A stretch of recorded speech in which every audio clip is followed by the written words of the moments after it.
Hello, everyone. Welcome to the Proverbs 31 Woman. Today, we're going to talk about she rises before the world wakes. Can I just say that not everybody's a morning person, right? However, I have come to learn to love mornings. I can say for years, I was that one where it was like, don't talk to me before at least noon, right? Because it seems like before I could be at my best, I felt like I needed some time to process the morning, to go through, all of my little routines that I had and all of that. However, having a relationship with the Lord and setting a precedence around getting up early, working out, being successful, eating right, all of the things has allowed me to appreciate getting up early because I find that I get more things done than the average individual in a short window because why? The intention is set. As well as I give myself time to not be distracted, as well as for me to just sit and meditate and think about all the things that I need to do for the day and set priorities around those. So our scripture for today is Proverbs chapter 31, verse 15. And it says that she rises also while it is yet night and giveth meat to her household and a portion to her maidens, meaning that she is not so self centered. She's not thinking about herself, but she is processing through the needs of others, right? Setting precedence on who needs what, why they need it potentially, and making sure that they get it. So she's taking action. Now this verse captures the essence of divine discipline. It introduces us to a woman of foresight, one who understands the power of rising before the noise, before emails, before the scroll on social media, and before the schedule consumes the sacred. So it's not just about getting up early. This is about rising in rhythm with purpose. So let's break this down. She riseth also while it is yet night. Just that portion of scripture says that she's up when everybody else is potentially still sleeping, right? Do you know that when you are operating in that realm that you get time to yourself?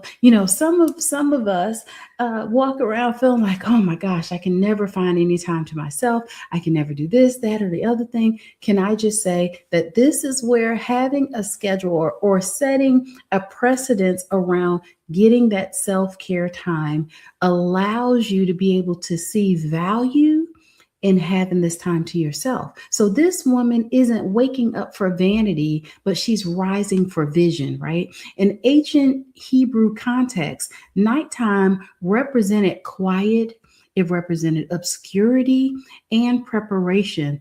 The hours when most people slept, revelation was stirring. And the Proverbs 31 woman, she was gathering all of that information, right? The wisdom and getting the value out of having that sacred time. So to rise while it is yet night speaks to the sacrificial rhythm of setting aside time, but also making it a priority. So it means that she wakes up with intentionality and not just urgency. This is the hour where legacy women hear from God, prepare with peace, and set the tone for the day. While others are scrolling, she's strategizing. While others are snoozing, she's sowing. Sowing meaning SOWING, right? So that she's putting seeds in soil out there. And while others are reacting, she's receiving divine instruction.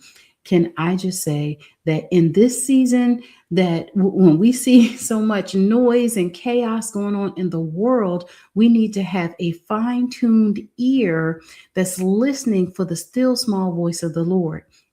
Now, you're probably saying, how does this show up in my leadership, or how does this show up in the workplace or in the marketplace? Can I just say that you set the tone for the day? Can you imagine going into your office a few minutes early, right? Considerably early enough to where you get the opportunity to go in and just sit and absorb what it is that you need to do for the day, and set an intention around it, set the priorities of the day, bless and anoint the place. I'm just saying that we know that most of the places that you frequent is blessed because you've been there, right? Or that you are still there every single day. However, going in and having that still quiet moment to just sit there and meditate on the goodness of you having that leadership role, the goodness of you having the opportunity to have interactions with others where you get to have some input, right? Your impact and your influence gets to show up. Can you imagine doing that? It will be game changing. I am very certain that it will make a difference. So, this is not about being a morning person, even though I will say that I was the first to admit that I was not naturally a morning person. I became to learn to love mornings, right? And being a successful person, meaning that I maximize my time often, right? To make sure that I am being effective in whatever it is that I'm doing. So it's not about being the morning person, but it's about being a mission driven person. And that can be where things start to shift and you start to see the fruits of your labor, because why? You're not just doing it just to do it, right? You're being intentional. So you're showing up, and more importantly, there's a difference that's being made as the result of your presence. And so the second part of that scripture says, and giveth meat to her household. This woman is a provider, just not of food, but of substance. So meat represents strength, nourishment, and depth in the scripture. So she doesn't give her household crumbs, she gives them strategy, structure, and soul food, right? Soul meaning our inner man. So, what does meat look like in today's terms? Because, of course, I like to bring it up to today's terms for fresh revelation, but speaking life over your children before school, leaving a note of encouragement for your spouse, praying over your business while the rest of the world is sleeping, creating content, vision, or systems while others are reacting to yesterday. Can I just say that for a lot of people was a wake up call? Why? Let's just say that one of the major carriers, we're not going to call the name. Yes, I am. Verizon went out for hours yesterday. So there were thousands, potentially millions of people without service for hours. Can you imagine the level of impact that had on the world yesterday? So this is about building before others even wake to see the blueprint. Now, for many of us, we've been walking in a season of being reactive as opposed to being proactive. Proactive says that, yes, I'm the one that's up. I am, making sure that these things are getting done before I even get into my day, right? I'm making sure that everybody else is getting taken care of. How is that possible? Well, it's possible because, of course, you get up and you're sowing into you first, so that way you're not pouring out of an empty cup. That's where frustration comes in. That's where depression comes in. That's where a lot of times you feel like you're not being productive. You're not getting things done because why? You're trying to pour from an empty cup. So this woman understands the importance of taking time out for self, operating while it's quiet so she doesn't have the distractions and she doesn't have the noise to take her away from what it is that she's working on. And the last part of the scripture says, and a portion to her maidens.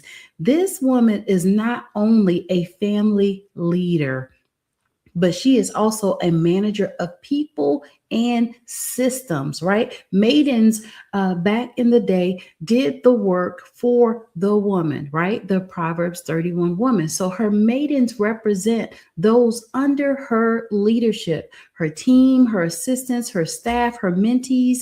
She doesn't neglect them. She doesn't just hoard leadership. She shares it. She delegates it as well as she plans ahead. So this is a woman who also leads with order, generosity, and structure. She knows the real queens build others. Now I'm going to say that again.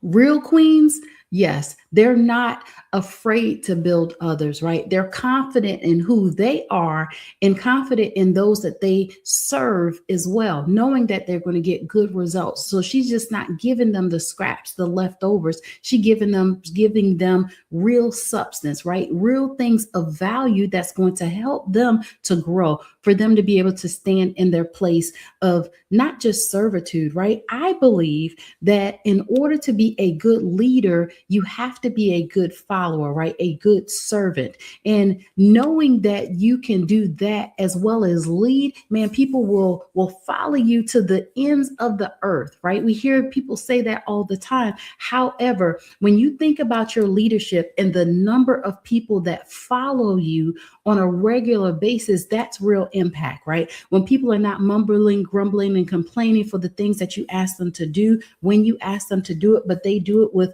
a grateful heart, that means that your leadership is showing up the way that it is paying over dividends, right? It's allowing you to be able to see the true weight of your leadership. Now, she doesn't wear her crown selfishly, right? It's like she is doing this, and people and others, I would say, is being impacted just the same. So let's talk about a modern day example. Now, can I just say, yes, I give names and things like that. Now, some of the names are not the actual people. However, if it is your name and you're doing these things, please go ahead and pat yourself on the back. Matter of fact, even if it's not your name, go ahead and own it, right?